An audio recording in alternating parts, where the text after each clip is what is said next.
Just keep pushing forward. With enough action, any goal can be achieved. You have the vision. You are sure that if other people could see your vision, they would be amazed.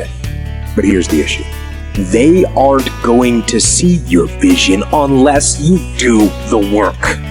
Unless you type those words, write that code, unless you do the work, the world will never see your vision. And the only way to bring it to life is to work. The world's going to keep moving. The clock is going to keep ticking. Everything that starts has an end. It's just life. If I looked at my clock, if you looked at your phone, time never stopped for no one. Take the shot, swing the bat, throw the stick. Just go for it over and over and over again until you're so emotionless on failure or rejection. All these failures weren't failures. They were just attempts that showed me the right way to do so. You forego immediate pleasure for the exchange of long-term self-respect. If you want to be happy, you have to discipline your behavior. The road to sustained happiness is through disciplining your behavior. Play the long game. Aim for legendary. Say, I want to have the guts and the grit and the acumen and the mindset and the capability and the commitment to create enduring success. Be the person who is up reading, listening to the podcast, writing in your journal, setting your goals, focusing on your intentions. As you become more successful, become more humble. As you become more successful, work even harder. As you become more successful, care even more about your product. As you become more successful, learn even more. Don't try. Do. Forget about trying. Forget about making an attempt. Forget about testing it out. Although you may not end up in the profession or the area that you're starting out, you don't want to go halfway. You don't want to just dip your toe in.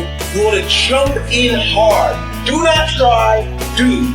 Go hard. It requires a tremendous amount of courage to say, I'm going to give this thing a chance. I'm going to give it my all.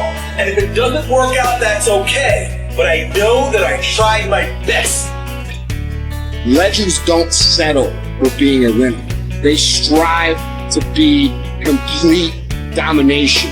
Legendary. If you really truly dominate, people are going to see it. They're going to be drawn to you. They will remember your freaking name, because by dominating your life, you will make a profound impact on all of the lives around you. Just winning is not enough, but dominating people who are winning, that's something that'll leave you a legacy.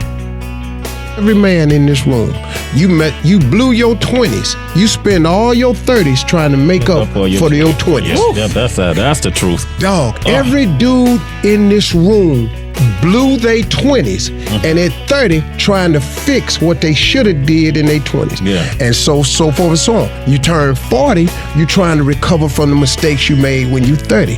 Now at 40, man, it's time for you to start. Really, at 30, you need to start buckling it on down. And just realize, man, everybody make mistakes. And if the mistakes you're going through are going to help you become the person you need to be later on. So when you're young and you making mistakes, don't let them eat you up. Because everybody that done made it, done made them. Yeah. You got to fail in order to win.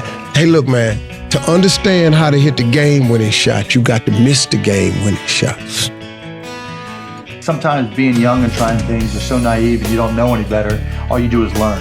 And if you fail, it doesn't matter. And so whether I was 9, 10, 12, 16, 21, the failures were irrelevant. And whether you're 9, 12, 16, 21, 22, 24, I'm sleeping on the couch. I have a car with a hole in the floorboard. I'm living like a bum and like a student. And so what did I have to lose? And so I think that influenced me as much as anything. So it was, my dad was like, go for it. Why not? What have you got to lose? You have to sleep on a different couch. So I think that was motivation. One of the greatest pieces of advice that my mother gave me was this: son, whenever you start, you make sure you finish.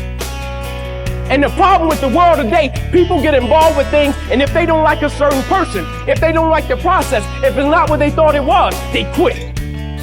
And what they don't understand about quitting becomes a habit that doesn't just affect you. Later on in life, when you get a wife and you get some kids or you get a family, it's gonna come back to haunt you, and it will one day affect them. That is why I tell you the process is more important than the product. It's not even about the outcome for me. It's about, can you take pride in what you do as an individual, and every night when you look in the mirror, knowing that you gave everything you had to it. And we have to get to the point where we're willing to impose our will on certain things. Impose your will on it. My life totally changed. And they gave me an opportunity to stop. And most people, when you give them an opportunity to stop while they're chasing something, they take advantage of it because they feel as if, man, why did this have to happen to me? I felt as if, why not me?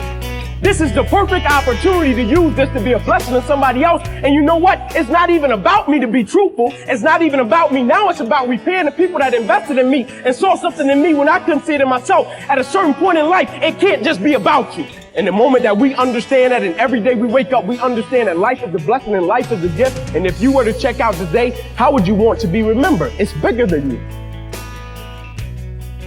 The body is very important, but the mind is more important than the body. We have to visualize what that body ought to look like in order to make it win, because that's what creates then the will that you need to go to the gym every day. The will that makes you go into the 4 steps, the will that makes you go beyond when you do your 500-pound reps in the squats and you can't do another rep and your body is shaking. It's the will that makes you go one more time down and struggle up one more time. And so it's all of this, so the mental aspect that motivates you and that makes the difference between you being in the gym full of joy and looking forward to doing that extra rep and looking forward to doing those extra 100 reps in the sit-ups and working past the pain barriers. That all is the mind. That's not the body. So this is why I think the body is very important, but the mind is more important than the body. Little creatures in the world were given a wonderful gift by Mother Nature called protective coloring, in which they can blend into their background without being seen. But man was not given this great gift, because man was given an incalculably greater one. Only man has the godlike power to make his surroundings change to fit him, because his environment will change as he changes.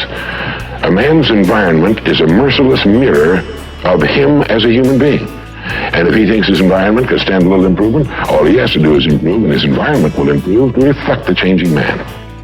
We have to deal in things that we're capable of understanding. And then, once we're over that filter, we have to have a business with some intrinsic characteristics that give it a durable competitive advantage. And then, of course, we would vastly prefer a management in place with a lot of integrity and talent. And finally, no matter how wonderful it is, it's not worth an infinite price. So we have to have a price that makes sense, gives a margin of safety considering the natural vicissitudes of life. It's a very simple set of ideas. And the reason that our ideas have not spread faster is they're too simple. The professional classes can't justify their existence if that's all they have to say.